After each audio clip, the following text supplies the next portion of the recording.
Hello everyone, Dynamo here. Welcome to another episode of Quickie Comics, where I review comics from my personal selection if you got 5 minutes to spare.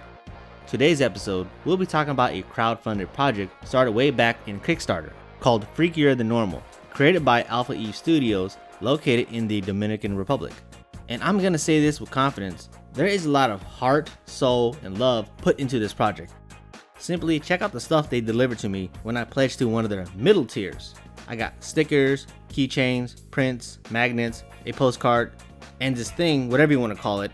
More importantly, the main attraction, the comic itself, which is a compilation of 4 chapters. And each chapter is about 20 to 22 pages long, so that is pretty solid and hefty amount of content within this book. Rest assured, it is not black and white. Everything is in full color here. Now on to reviewing the series without the spoilers. What the heck is Freakier than Normal? What is it all about? Well, I'll tell you one thing. Don't let the title mislead you, okay? It's not an adult comic, alright? Let's just say it's more into the shonen or young action superhero type. The story revolves around a competitive gamer girl named Maya from Dominican Republic, who always wished to become a video game hero. After witnessing a mysterious meteor shower, she unexpectedly gained superpowers. Now she must prevent this force from falling into the wrong hands of a dangerous alien army from outer space. Okay, I know what you're thinking. It does sound a little outlandish and offbeat. But once you get into the characters a bit, plus with the cool art style, it becomes a fun read. Because the story concept, the themes are a love letter to geek culture. Geek culture like video games, cartoons, comic books, Japanese anime and manga, etc. You get what I'm saying. Reminder again, I'm not going to spoil anything because that would be unfair for the other backers. So what do I think personally? Number 1, the setup. You'll notice right away they'll be using a lot of video game and anime references. If you don't understand it, that's okay. They do not alienate the readers that hard because the whole story is welcoming and abroad. These are just minor Easter eggs just to nitpick, and I find them pretty cute and funny. Number 2, the characters. They are colorful and each of them are distinguished through their outer shapes and they have likable personalities. Though many of them fall into the common tropes which you see in most media nowadays, but that is not a bad thing either because it is simply establishing what type of world you're getting into. So you'll figure out who is the badass, the happy-go-lucky types, the schemer, and so on.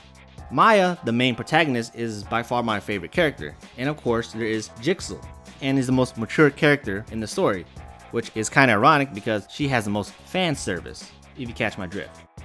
Number 3, the story.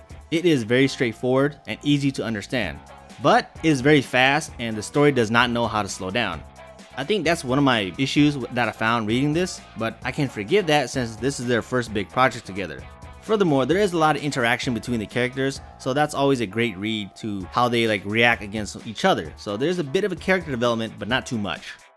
And number 4, art and style. On the surface, it looks like an American cartoon, but it is stylized that is heavily influenced by anime and manga.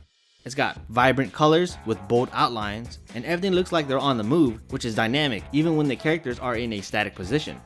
What I like most about the use of space on each panel, I highly adore that because it doesn't clutter everything in each frame, which give a clear visual path on how these panels flow so well, making it easier to follow for the eyes. That is a huge plus for me. So to summarize, the themes and concepts of Freakier than Normal is kind of like the magical girl genre, with a mixture of shonen or action superhero, with heavy elements of video games with fun and lovable characters. Oh, and for those who don't know what is magical girl, it is a Japanese subgenre focused around young girls or young women with magical abilities who can transform into their alter ego. Think of Sailor Moon as a popular example. And when I say action superhero, you'll see plenty of that. It leans onto that demographic as well. So this comic leans on both male and female demographics, which is pretty awesome. So what do I give Freakier than Normal? I would like to give this a A- or a close to 9 out of 10. If unsure where to get this, even though the Kickstarter is all done, you can get this at Amazon for like $35. I know that sounds a little pricey, but I think it's worth the money. I mean, come on. A book like this, it costs less than a video game these days. So I highly recommend you guys get it. Alright, and that's enough for my review. Thank you all for watching. Dynamo out.